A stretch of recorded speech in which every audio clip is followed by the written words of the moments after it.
sekarang?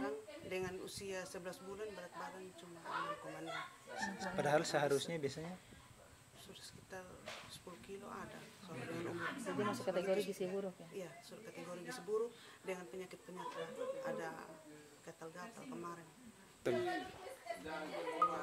Yang saya lihat karena terjadinya kasus gizi buruk ini, yang pertama yang ini adalah daya beli masyarakat yang kurang dan kemarau yang berkepanjangan sehingga mereka tidak bisa mengadakan makanan lokal yang bisa untuk dipakai untuk konsumsi bagi anak-anak mereka.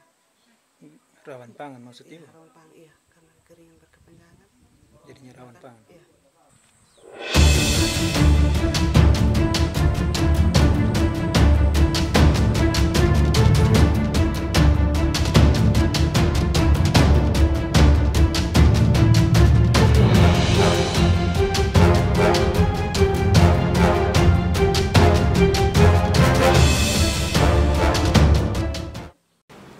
Dengan data yang ada yang sudah direkap per Desember 2015 dibandingkan dengan data yang ada di tahun 2014, ada peningkatan dari kejadian baik gizi kurang, gizi buruk, dan ibu hamil yang mengalami kekurangan energi kronis. Jadi yang pertama dari balita yang gizi kurang itu kenaikannya cukup signifikan.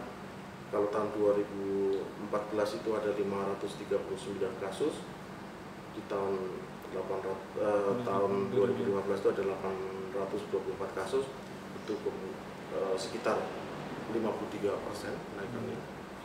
Jadi cukup banyak kasus yang meningkat untuk gizi kurang tahun 2015. Kemudian untuk kasus gizi buruk,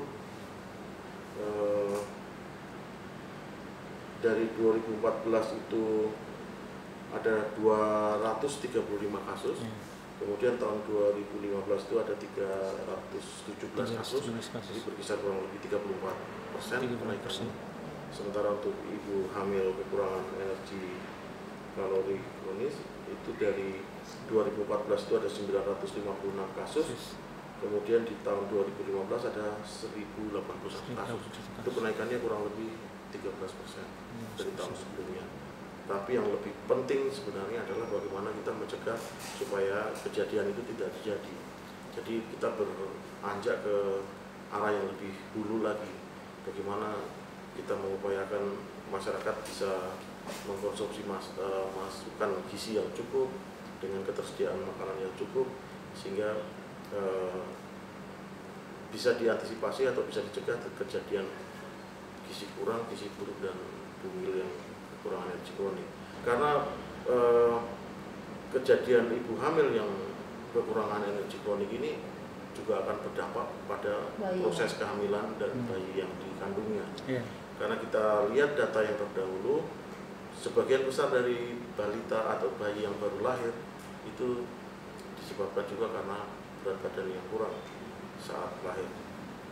Dan ibu yang hamil kekurangan energi kronis itu juga rentan terhadap penyakit-penyakit menahun atau penyakit-penyakit yang akan memperburuk kondisinya, sehingga akan berpengaruh dengan kehamilan dan persalinannya. Ya, kemungkinan dari cuaca yang tidak bagus ini akan berimbas pada kemampuan atau penyediaan bahan makanan di masyarakat. Tentunya ini yang akan kita waspadai, karena kalau dari awal masyarakat sudah kekurangan bahan makanan, tentunya akan memperburuk kondisi yang sudah ada dan akan ada kasus baru lagi. Artinya kasus yang sudah ada mungkin lebih buruk, dan kasus yang tadinya belum ada bisa muncul kasus baru.